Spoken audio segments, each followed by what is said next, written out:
Essa semana eu li uma reportagem de um auxiliar técnico da NBA, lá do basquete dos Estados Unidos, um ex-jogador inclusive, que faleceu com 46 anos de idade.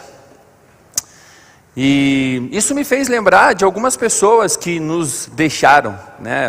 Da minha família, por exemplo, né? Eu pensei em dois especificamente. O meu primo, com 24 anos, faleceu depois de estar jogando futebol ali, o que ele fazia todas as quintas-feiras, e não tinha nenhum problema de saúde. E também, claro, do meu pai, né, com 49 anos. E me fez pensar que a morte, ela não tem idade para chegar, né? É quando Deus decide o nosso tempo de partir, a gente vai morar com Ele. Para quem já recebeu Jesus como Senhor e Salvador, né? E eu fico pensando que sonhos, planos, projetos ficaram. Quando a gente morre, as coisas ficam aqui. As pessoas ricas, às vezes, pessoas perguntam, né, como bilionários aí, eu ouvi uma história que uma pessoa assim perguntou para um contador bilionário aí que tinha, de um bilionário, falou assim, quanto que o falecido deixou? Curiosidade e tal. E aí o contador falou assim, ele deixou tudo. Então ele deixou seus sonhos, deixou seus projetos, e deixou também suas preocupações e ansiedade. E hoje, como você já está vendo aí, nós vamos falar um pouco sobre preocupação.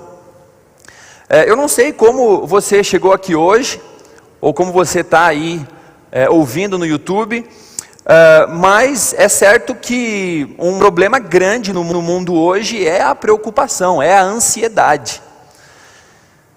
Não sei se aqui isso acontece, mas há pessoas que roem unha, perdem o sono por preocupações e ansiedade.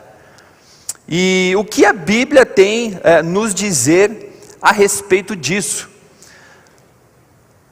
Eu gostaria de abrir com os irmãos a palavra do Senhor lá em Mateus 6.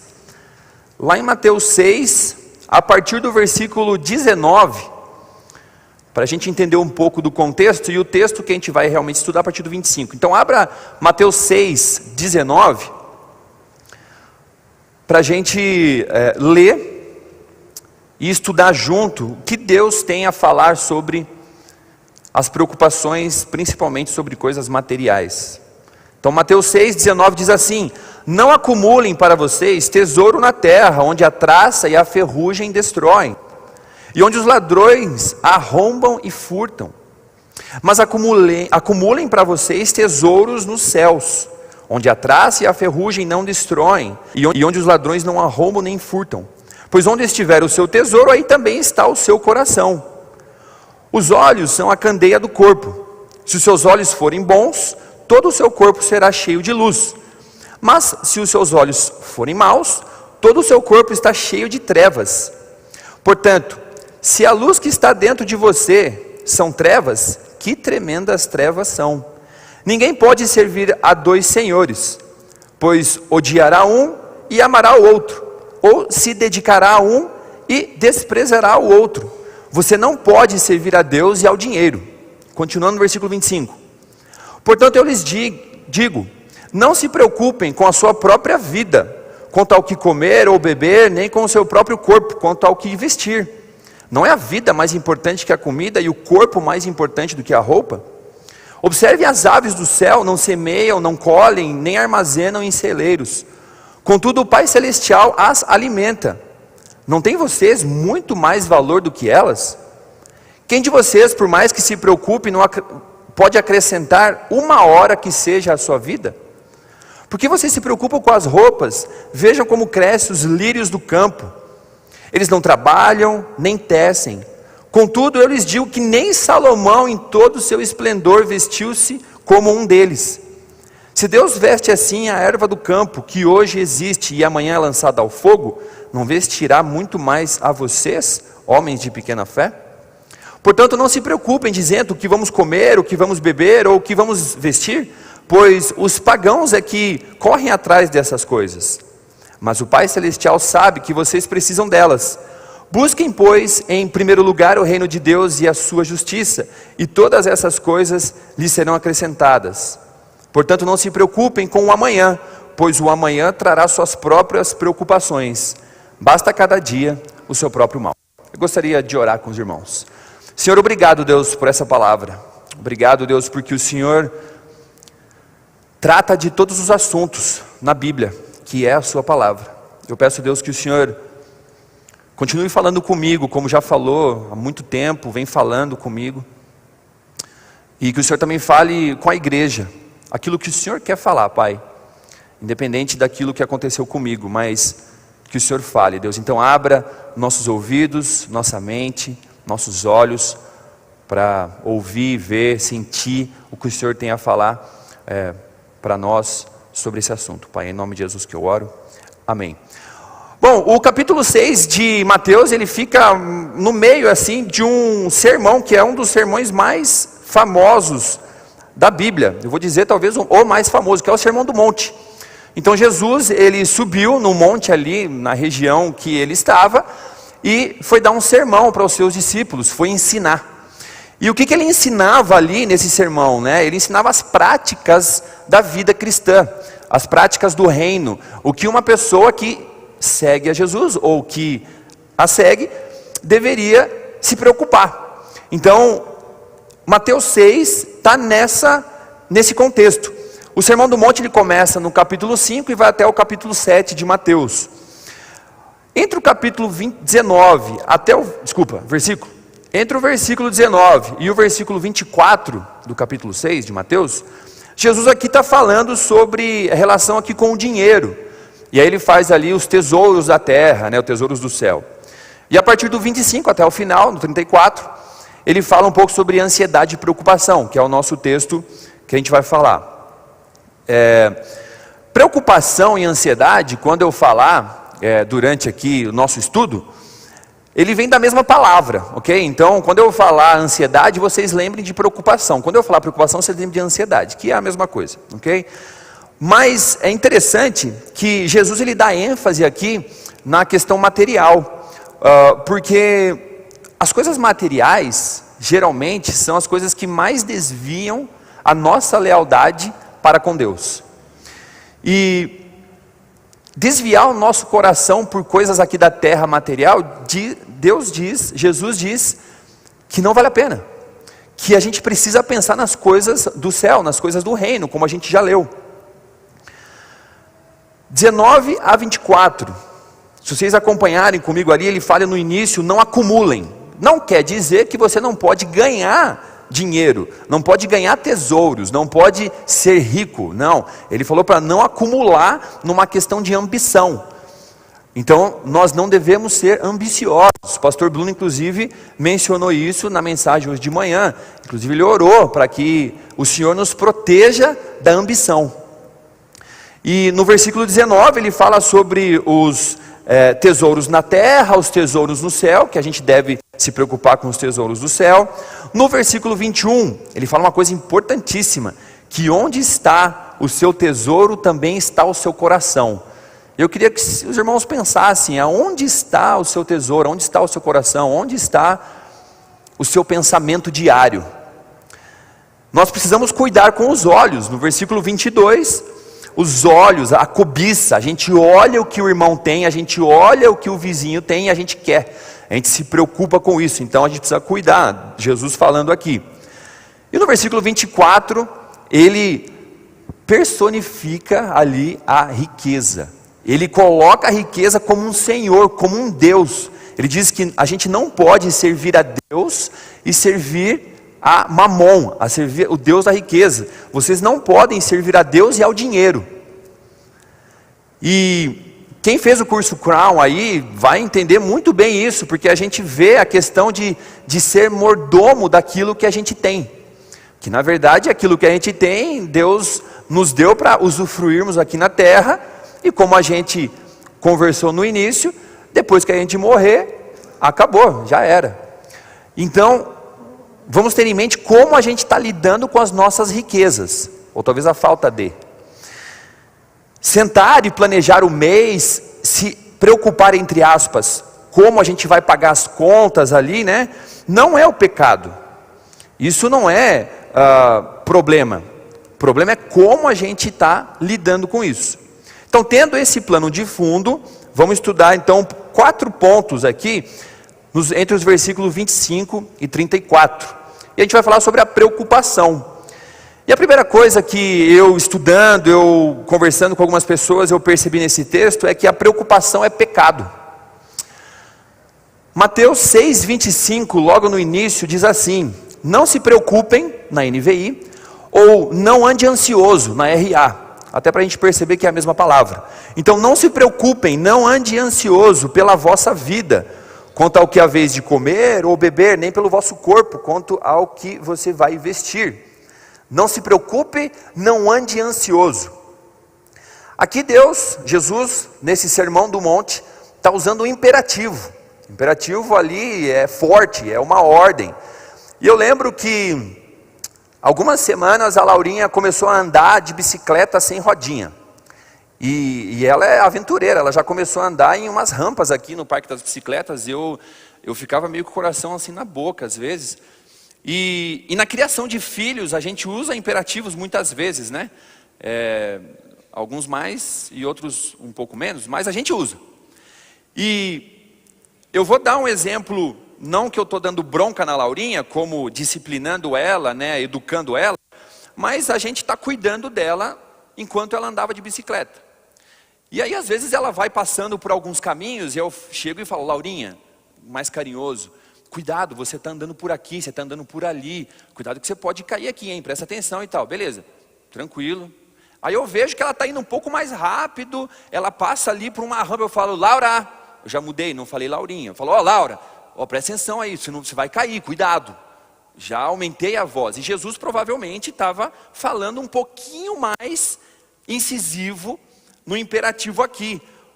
E eu usei isso uma vez com a Laura, algumas vezes na verdade, com a Laura, logo depois saindo ali do Parque das Bicicletas, tem uma ruazinha que não é movimentada, mas eu não deixo ela andar de bicicleta lá. Uma vez ela saiu andando, eu falei: Laura, para! Então eu falei: olha, aqui tem carro, se você cair o carro passa por cima de você, você morre. Aí ela não andava mais dali. E eu fui incisivo, né? A gente precisa às vezes usar algumas técnicas para as crianças olharem para nós e prestar atenção, né? Então Jesus aqui, talvez, eu acredito que sim, ele está usando assim: filho, não se preocupe, não ande ansioso. E aí ele vai discorrendo por todo o assunto que ele falou.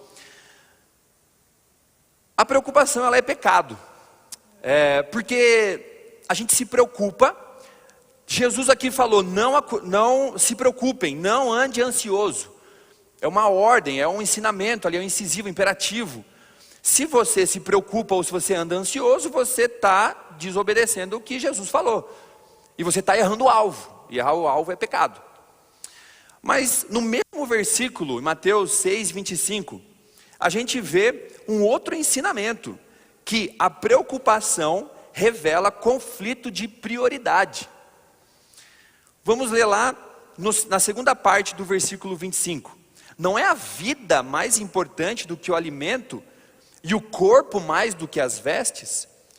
Então, quando a gente fica ansioso com as coisas desse mundo, a gente não está se preocupando com as coisas de Deus, com as coisas do reino.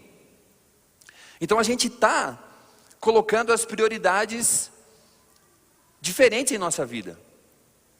E aí eu queria que os irmãos pensassem, cada um tem a sua preocupação, a sua ansiedade.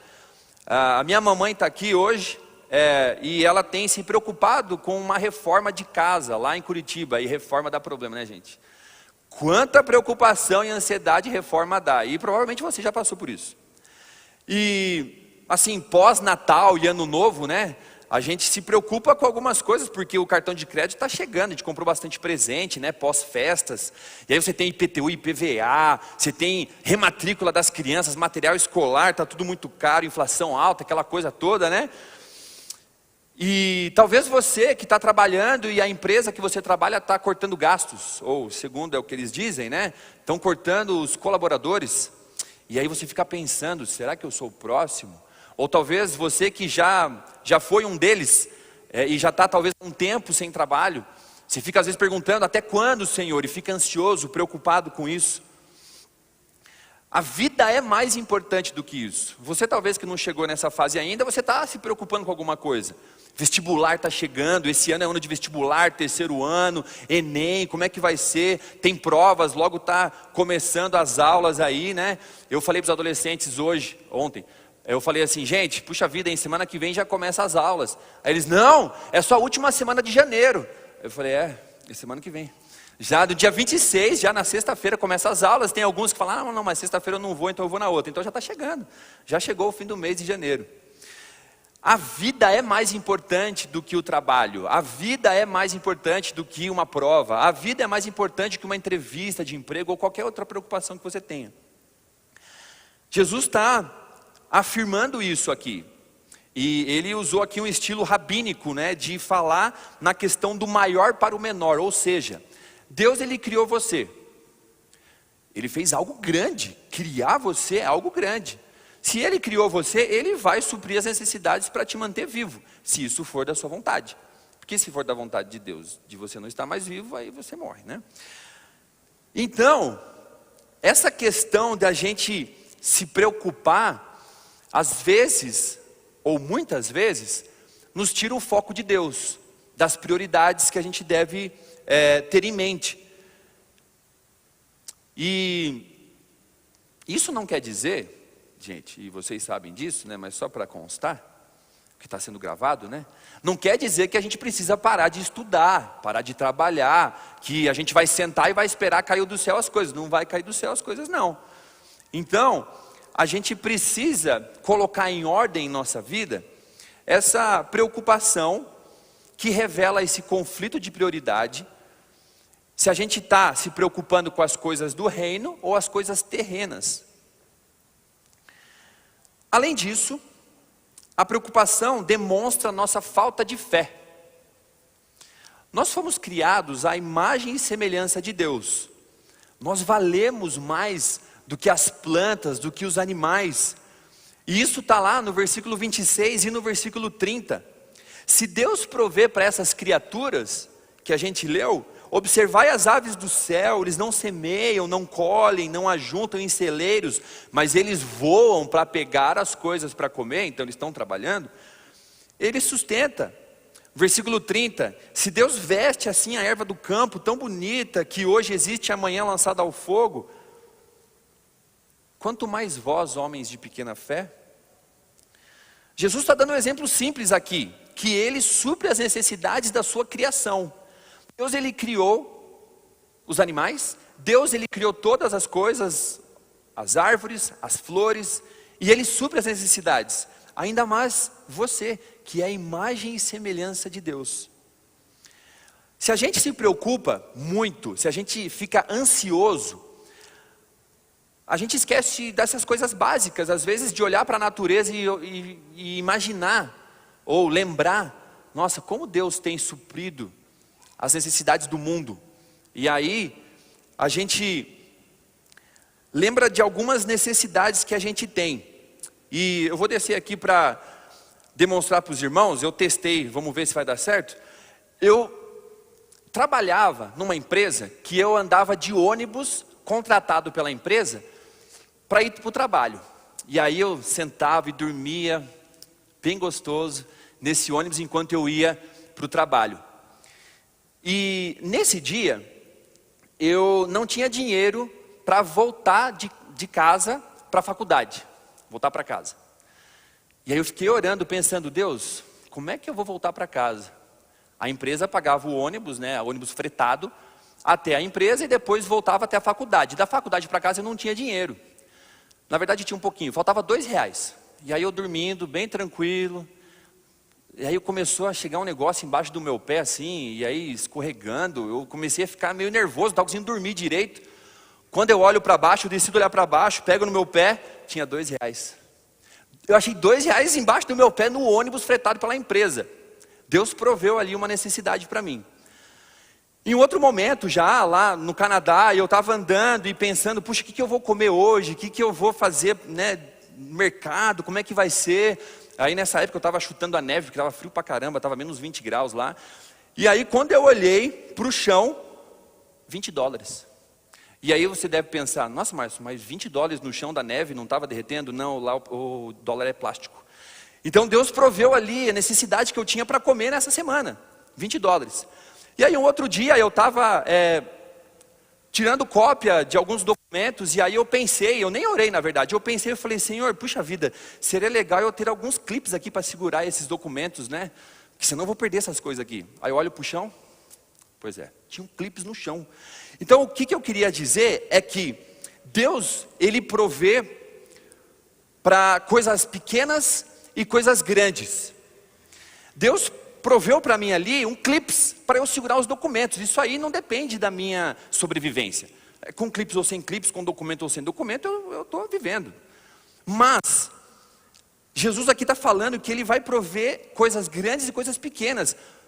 Mas esse texto é focado, e aí a gente vai ver lá nos últimos versículos, que se você colocar o reino de Deus em prioridade na sua vida, Ele acrescentará todas estas coisas, voltando para as coisas básicas da sobrevivência.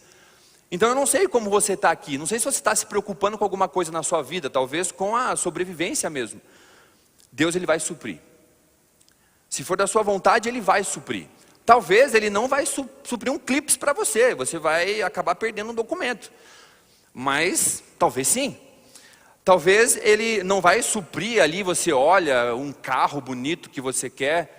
Talvez isso não, mas o transporte Ele vai te dar, se você precisa para ir trabalhar, para fazer alguma coisa. E eu lembro dessas histórias e é um exercício bem bacana, bem legal. E eu até motivo os irmãos a fazerem isso. Talvez até anotar as bênçãos de Deus na sua vida.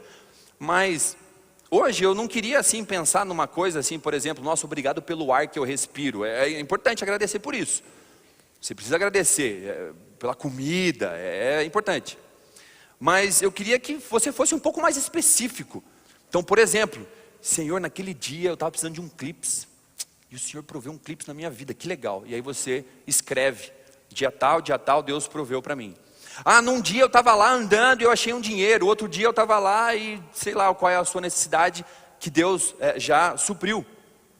Isso ajuda a lembrar dessas histórias, ajuda a lembrar que Deus já supriu antes, Ele pode suprir de novo. Porque no mundo tereis aflições. E quando você chegar nas aflições, você vai ler esse seu diário de milagres e vai falar, puxa vida, o mesmo Deus que proveu lá atrás pode prover também agora. E Ele vai te dar mais fé. Então, além de ansiedade e preocupação ser pecado, mostrar ali um conflito de prioridades e demonstrar falta de fé, a preocupação é uma estrada sem destino. Acompanhe comigo ali no capítulo 6 de Mateus, versículo 27, que diz assim: quem de vocês, por mais que se preocupe, pode acrescentar uma hora que seja a sua vida? Em outra tradução aqui diz, qual de vós, por ansioso que esteja, pode acrescentar um côvado à sua vida, ao curso da sua vida? Aqui, côvado é uma medida, é um sistema de medidas que significa a menor de todas. Ele pode ser por altura. Eu já tentei adicionar altura na minha vida para jogar basquete e tal, mas não consegui. Ou tempo de vida. Vamos ficar com o tempo de vida. A ansiedade, a sua preocupação não vai te trazer mais um segundo de vida.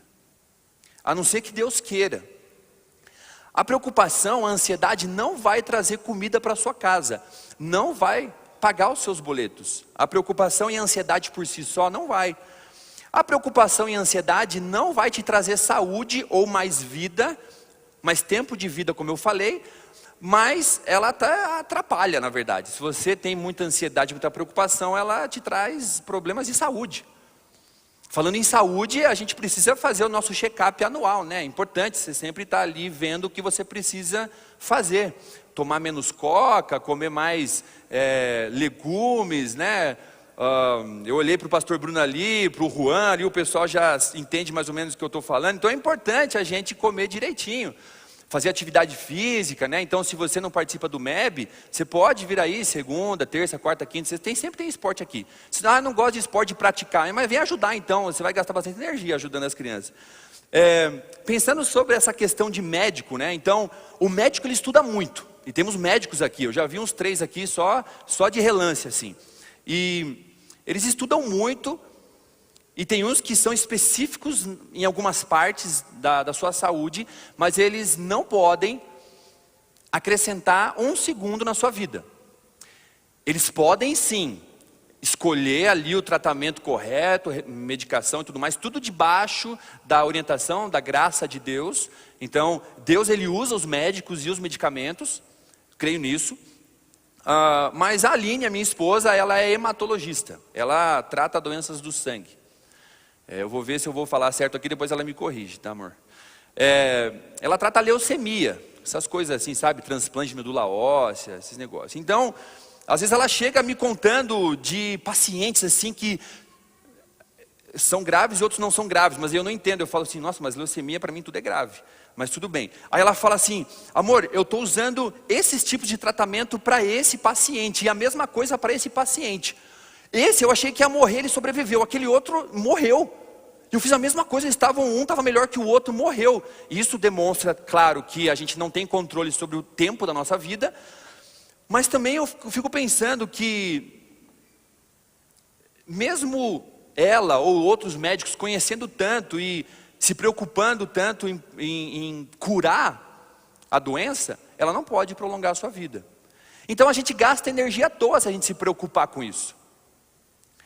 Ok, eu entendi. Preocupação é pecado, mostra um conflito de prioridade, mostra um pouco da falta de fé que eu tenho, né? E é uma estrada sem fim. Mas, no final aqui, Jesus, ele mostra, e eu já dei um spoiler, o que a gente deve buscar para a gente deixar de lado a preocupação e a ansiedade. E a gente vai com esse ponto e depois 3 pontos finais e a gente acabou. Mateus 6, 33, 34 diz assim, buscai pois, então esse pois é importante, pois ele está relacionado às coisas que ele falou. Ele te dá o alimento, ele te dá o vestuário.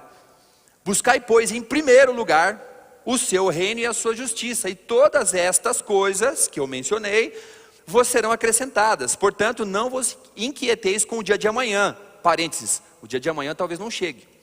Fecha parênteses. Pois o amanhã trará os seus cuidados, basta o seu dia o próprio mal. Mateus 6, 33, 34 foi o primeiro versículo que eu decorei lá em 2009, quando eu entreguei minha vida a Jesus. Buscai, pois, em primeiro lugar o reino de Deus. O que é buscar em primeiro lugar o reino de Deus? Tem alguns exemplos aqui, mas tem mais ainda. Mas, por exemplo, quando a gente busca bens materiais para a expansão do Evangelho, ou melhor dizendo, a gente usa os nossos bens materiais para suprir necessidade dos outros. Talvez você ajude um adolescente a ir para um acampamento, que talvez o adolescente vai mudar de vida. Isso é participar do reino de Deus. Talvez você ajudar alguém que está com necessidade pessoal. Isso é o reino de Deus, porque eles são seus irmãos em Cristo, é o mesmo corpo. Você servir na igreja, temos aqui pessoas servindo. Isso é buscar o reino de Deus. Mais uma coisa pessoal, assim, submissão a Deus, a gente entender que Deus é santo, que Deus ele é todo poderoso. Jesus ensinou na oração do Pai Nosso, inclusive no mesmo capítulo 6, a oração do Pai Nosso diz assim, Pai Nosso que estás no céu, santificado seja o seu nome. Você está reconhecendo que Deus é santo. Então isso também é colocar em primeiro lugar o reino de Deus. Buscar ter uma vida reta. Talvez você está andando por caminhos, né, que não são tão retos assim. Busque a retidão perante a Bíblia, perante um discipulado. Ou seja, resumindo tudo isso, substitua coisas materiais por coisas eternas, por coisas celestiais, espirituais. Tudo que você tem, ele não é seu, é de Deus. Como você tem usado isso? Você está sendo um bom mordomo? E isso é uma pergunta que só você pode responder. Eu quero concluir nosso tempo de estudo com 3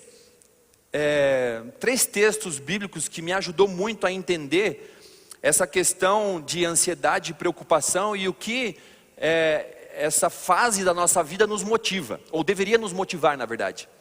Então a preocupação deve nos motivar a orar. Eu gostaria que os irmãos abrissem a Bíblia, por favor, lá em Filipenses 4.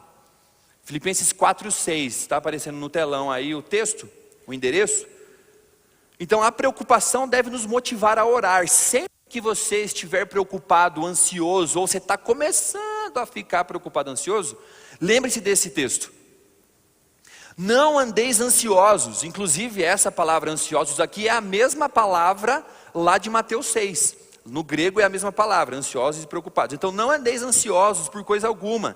Em tudo, porém, sejam conhecidas diante de Deus, ou seja, a oração, né? As vossas petições, pela oração, pela súplica, com ações de graças. Aqueles milagres que você lembra e fala, puxa Deus, obrigado. E o que acontece? A paz de Deus, que excede todo o entendimento, guardará o vosso coração e a vossa mente em Cristo Jesus. A preocupação deve nos motivar a orar. Porque quando você ora, você está buscando o reino de Deus. Você está buscando fazer parte desse reino de Deus. E Ele mesmo vai trazer essa paz que você está precisando.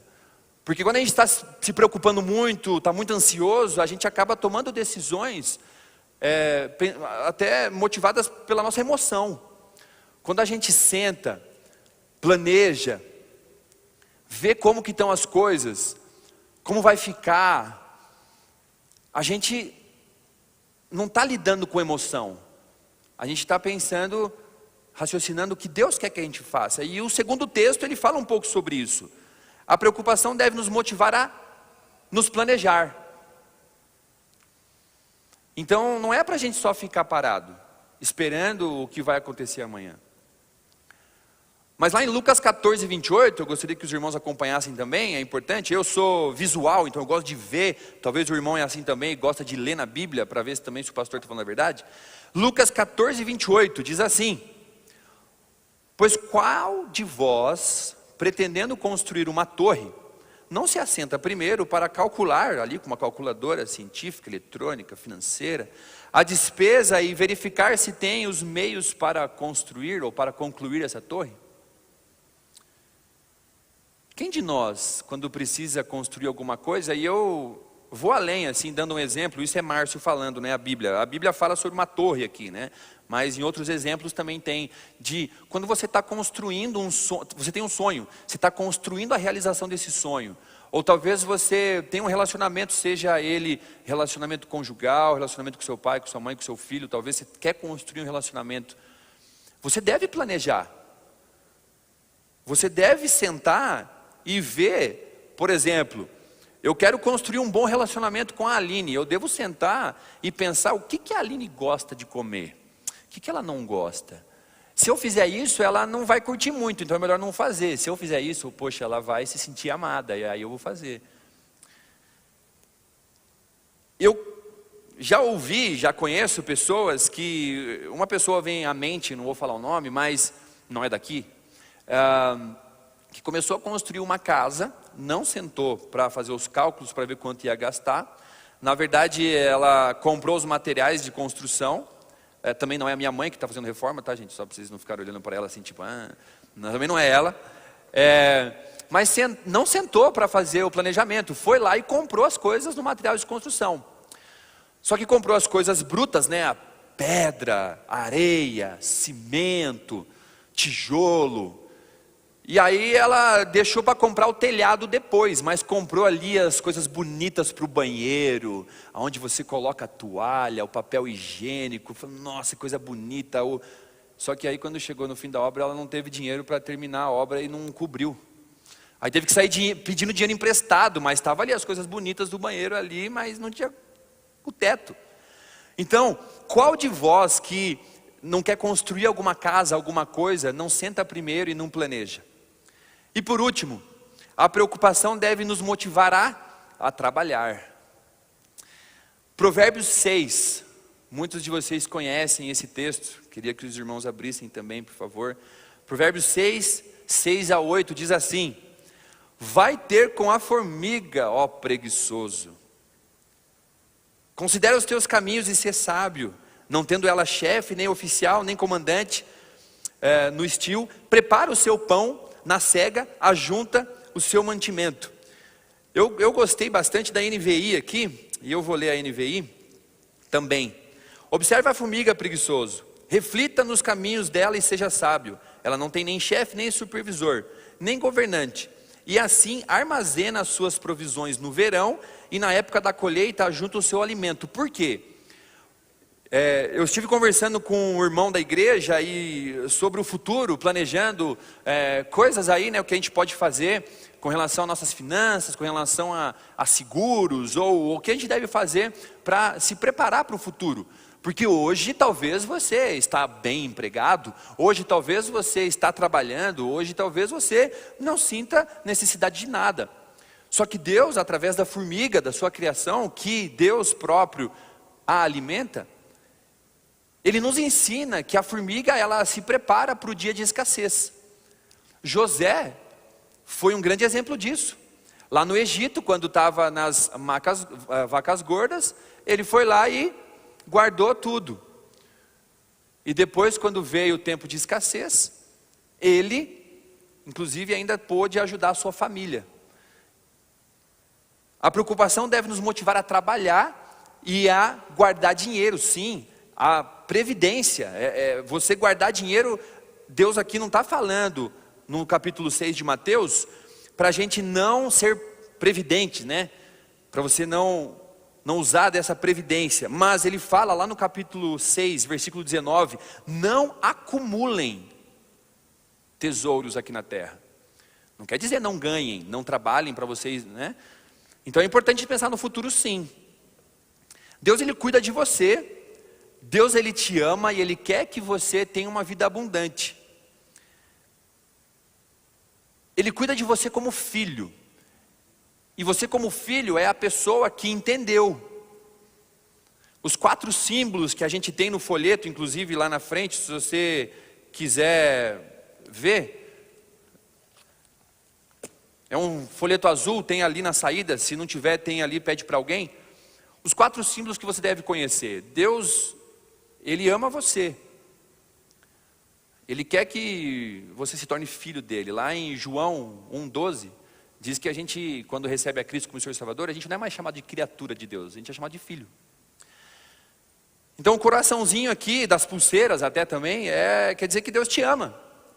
E Ele quer que você tenha uma vida abundante. Mas o pecado separou você de Deus.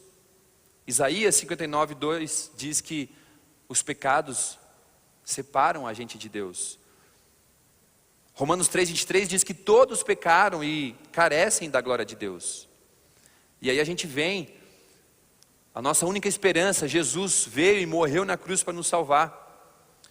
João 3,16, um versículo totalmente muito conhecido por nós, porque Deus amou o mundo tanto que entregou o seu único filho, para aquele que nele crê não pereça, mas tenha a vida eterna. Note que ele não está falando de ter uma vida somente aqui, uma vida plena e abundante aqui na terra. Ele está falando também de vida eterna. 1 Pedro 3,18, pois também Cristo morreu uma única vez pelos pecados, o justo pelos injustos, para conduzir-vos a Deus, morto sim na carne, mas vivificado no Espírito. Você que é filho de Deus, já recebeu a Cristo como Senhor e Salvador? Nós não devemos nos preocupar e ficarmos ansiosos com as coisas desse mundo, porque isso passa. Salmo 37:25 é um salmo sensacional, muito bonito, que diz assim, se os irmãos quiserem abrir talvez, Salmo 37:25, fui moço e já agora sou velho, porém jamais vi um justo desamparado, nem a sua descendência a mendigar o pão. Gostaria de orar. Senhor, muito obrigado porque o Senhor supre todas as nossas necessidades. Perdão, Senhor, porque muitas vezes nós somos ansiosos, estamos preocupados com muitas coisas. E claro, provavelmente as coisas que nos preocupamos são coisas importantes para nós, Deus. É como a gente vai criar nossos filhos, como a gente vai ter um bom relacionamento, O texto aqui fala como a gente vai ter comida e bebida. Então Deus nos perdoe por essa atitude do nosso coração. E nos ajude, Senhor, a ter mais fé. Nos ajude a lembrar de orar sempre, de colocar perante Ti, Senhor, todas as nossas necessidades. Nos faz lembrar da formiga que trabalha, ajunta, se esforça, planeja. E se há alguém aqui, Senhor, que ainda não Te conhece, Pai, que possa tomar essa decisão, Pai, para se tornar filho e não só criatura, para ter um relacionamento contigo de verdade, mas não só agora, pensando enquanto estamos vivos, Pai, mas depois da morte. Que o Senhor toque no coração, Deus, que após a morte essa pessoa possa estar conosco no céu, Deus. Muito obrigado pela sua palavra, em nome de Jesus que eu oro, amém.